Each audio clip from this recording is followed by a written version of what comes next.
Hello and welcome back to the second episode of Sticky Hopebox Soapbox. I go by B, as in your bestie in the Hope department, and I'm so glad that you're here. Don't forget to subscribe and follow along on socials for video from the interviews. This week and every week, my goal is to bring you a little dose of hope through a story, a resource, or a coping skill, and of course, a sticky note of the week, in less than 15 minutes. If you're just tuning in, each of these early episodes is designed to start light, as an introduction to the people we'll spend more time with this season. As the season goes on, we'll dive deeper into topics like grief and loss, mental health and illness challenges, substance use challenges, financial strain, burnout, and more, with the same guests you're meeting now. It's all part of a bigger story, showing how different people from different communities navigate life's challenges, what they're learning along the way, and what they hope for the future for themselves and their communities. Each episode, I shine a light on the differences and the beautiful similarities we all carry. And to kick things off, I'll start with a little fun, easy question to set the vibe that I ask every guest before we get into it. And what is your favorite color? In Cynthia's interview, who we met last week, she said, "My favorite color is mint." And our guest today, Felicia? My favorite colors would have to be a tie between black and olive green. So green for the win, clearly. I mean, who can argue with the greatness associated with Kermit the Frog, the mental health awareness ribbon, Alphaba, aliens, avocados, cacti, tennis balls for dogs to chase. Wait, are those yellow or green? I'm getting carried away. Important announcement alert. Speaking of green, that just reminded me, my little brother's birthday is this weekend. Why did green spark that memory? Because May's birthstone is the emerald. Shout out to my one and only sibling, my ride or die, my favorite human on this whole planet. He's been through so much, and is still the funniest, smartest person I know. He's always the first person I call when life gets really great or really tough. He just landed a new job. Yay! If you've got a second, send some love his way this week. He deserves all the good things. Quick note about last week's episode. Cynthia wanted me to let y'all know that she has been meditating more since our chat, and re-listening to her own coping skills reminded her of tools that she can bring back into her life now. Snaps and claps for Cynthia. Both Cynthia and Felicia's interviews were recorded in 2024, and we'll be checking in with our guest about updates as the season goes on. Content note. This podcast is for peer connection, not professional care. It discusses topics that may be sensitive to listeners. Discretion is advised. Not every episode will resonate with everyone, and that's okay.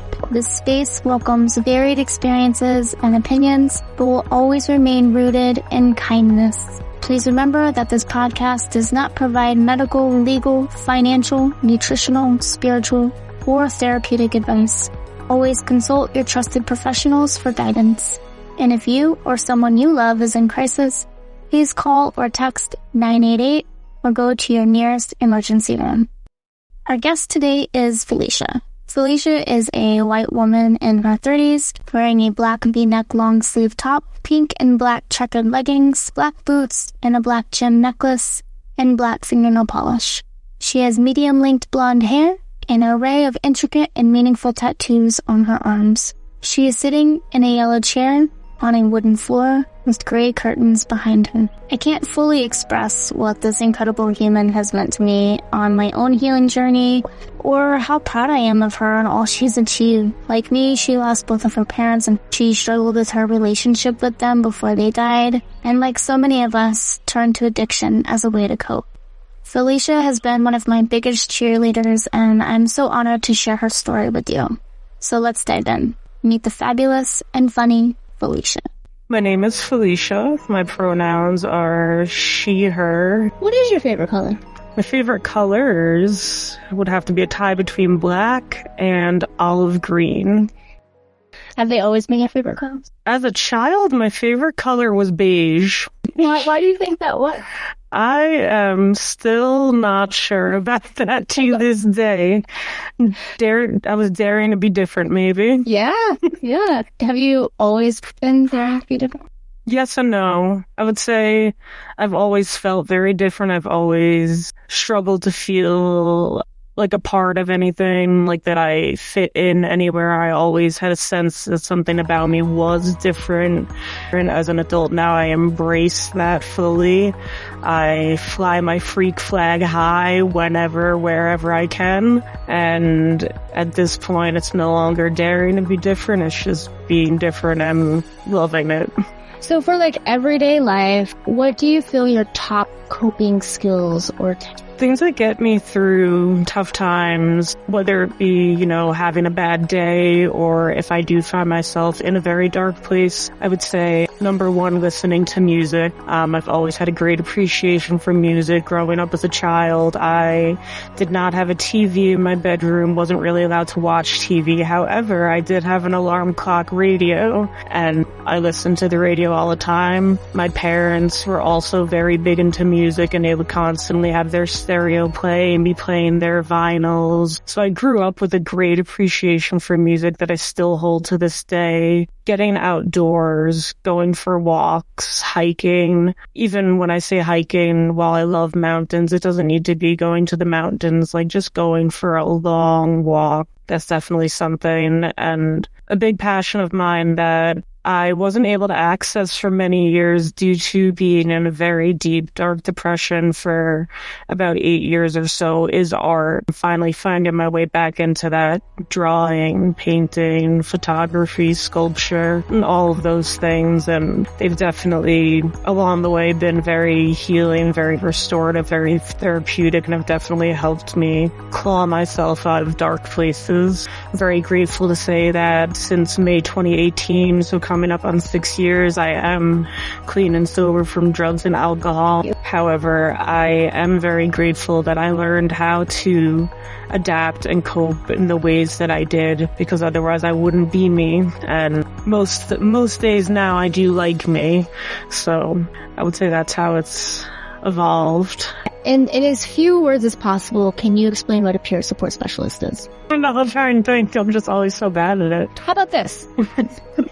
As a certified peer specialist, can you tell us what that role has looked like for you?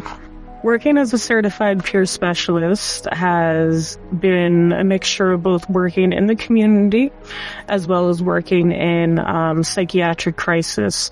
And for me, at the end of the day, what it has looked like is meeting people where they're at, really fostering the idea of mutuality, using my lived experiences, my stories to instill hope in others, and really being able to partner with, sit with, be with people during their dark moments and be there with kindness, empathy, and compassion, and being at a point in my own recovery where I can now be the one that turns outward to share the incredibly important message of you are not alone.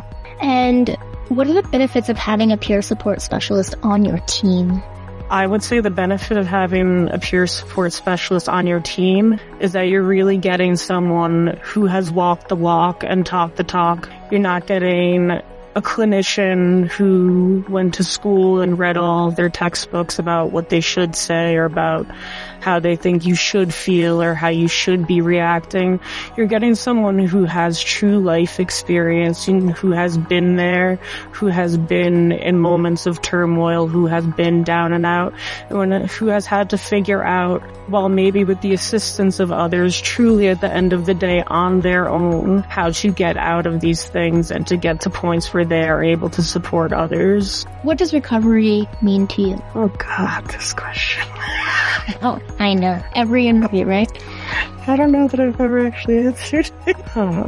For me, recovery is about being my true, authentic, genuine self every day, being honest with myself, checking in with myself, my needs, my thoughts, any urges I may have, any sensations I may be feeling in my body, and making sure that I do whatever is necessary to take care of these things to ensure that I am in a good space. Recovery for me also means utilizing my outside support system, which does include multiple therapists, an amazing psychiatrist I've been lucky enough to be working with for 5 years, as well as peer support groups, dear friends, chosen family, an incredibly supportive partner, and utilizing them and really leaning on them. Recovery to me has also meant focusing on gratitude, living in the here and now, living mindfully, and when times get tough, leaning on the small things, leaning on the simple pleasures that help bring me back to where I need to be, that help bring me back to the place of inner peace within myself that I have been able to get to within recovery. Thank you. That's a great answer. For being the first time you might answer. And similarly, what does hope mean to you? Hope for me is a very powerful word, a very, very powerful feeling. And there's a lot that I can say about it, but I can be succinct in this. Something that someone had said to me in the past was using hope as an acronym. Hold on, pain ends. And that's what hope means to me. Holding on, holding hope, the pain will end. You know, if you had a piece of advice or an encouraging word for someone that is going through a hard time, what would you tell them that has worked for you? And it can, it can fit on a post-it. Oh, yeah. And you can do an explanation here, a little explanation. Yeah, let me think. Similar to a quote by Brene Brown, shame dies when our stories are shared in safe places, and knowing that you are not alone, much like I am not alone, and we are not alone.